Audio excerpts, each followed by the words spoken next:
But if you look at the mind-body research, which has been out there for many, many years as well, there's a massive huge link between how we think and how that thinking is affecting. Now this is quite complex stuff, so I've got to try and explain this simplistically. Deep down inside the depths of our brain, we have tiny little neurobiological computers that are very, very small.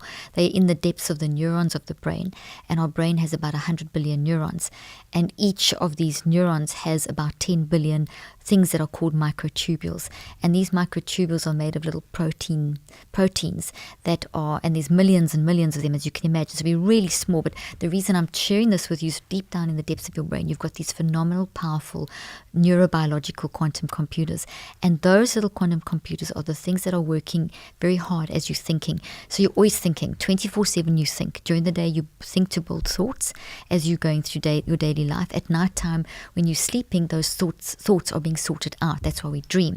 So you're always active. So these little protein structures, these little neurobiological computers are always active. They're very involved in cell division. So this very complex concept of these little tiny things that are involved in thought building, thinking, and cell division are very implicated in disease.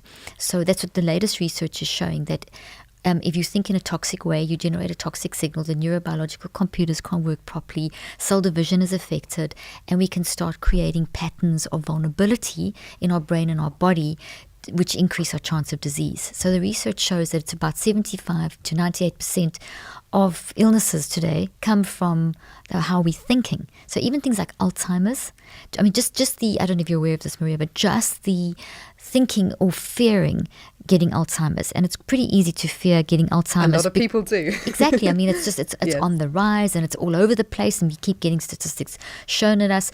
Just fearing that will increase your chance of getting Alzheimer's by 63%. So in that region. So I don't say that to scare people. I say that to make people aware that the way you're thinking affects the way that those little biological computers are working, neurobiological computers are working, and it's related to how our cell division of our body is working.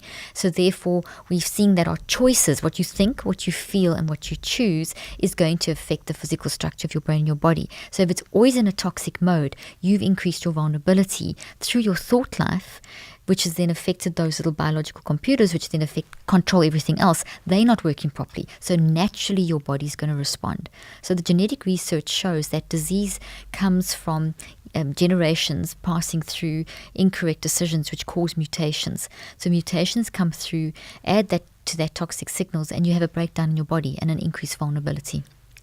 I guess this is probably quite controversial in some ways, and probably some people don't like the idea of thinking, well, hang on a minute, my friend's got cancer or diabetes, maybe that's come from their thought process. So how do you respond to that? Well, it is, and it's very hard sometimes to deal with that, and there's always that, because it's around about 75 to 98%. So you've always got the 2 to 25% factor of potential exposure to chemicals or toxins, which is quite a big factor. So, in up to 25% of cases of people having illnesses, it's from some sort of damage or exposure.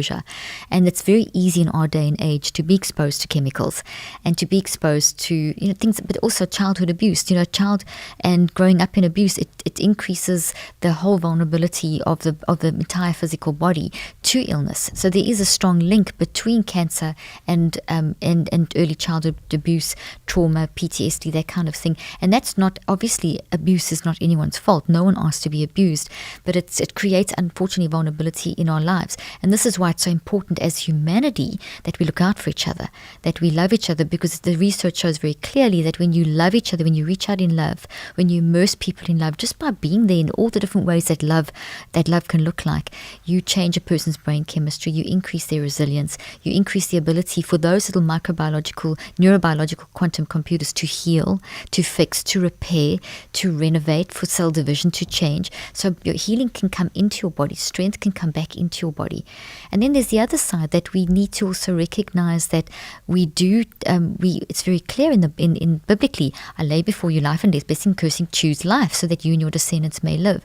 We've got to be careful that we aren't lazy in our mind about how we're living our our lives. So, and also guilt is another toxic thing. So if you go into guilt, oh my gosh, I'm got cancer because I'm such a bad, you don't want to think like that. We don't want to let the past lock us down. And it doesn't really matter if you're in that situation now. It's not going to help you to think, oh well, that caused it and get stuck. If it did or if it didn't, we don't know. It could be a combination of factors. In most people, it's a combination of factors, because none of us are 100% perfect every day. Even though we're wired for perfection, we don't always fulfill that blueprint. We're making decisions 24/7 when we awake. So every decision that's toxic is increasing vulnerability. All of us do it. So let's be real. Humanity does make mistakes. It does increase vulnerability. We can't go and blame, get guilty or get angry. What we have to do is do something. So I'm all about, okay, this is a potential. Let's realize the potential, but at the same time, let's not focus on the negative. If that is the case, well, then how can I reverse that? I have the same power in my mind to reverse that, to get my mind under control, to make sure I'm forgiving people. Forgiveness breaks down cells like you cannot believe.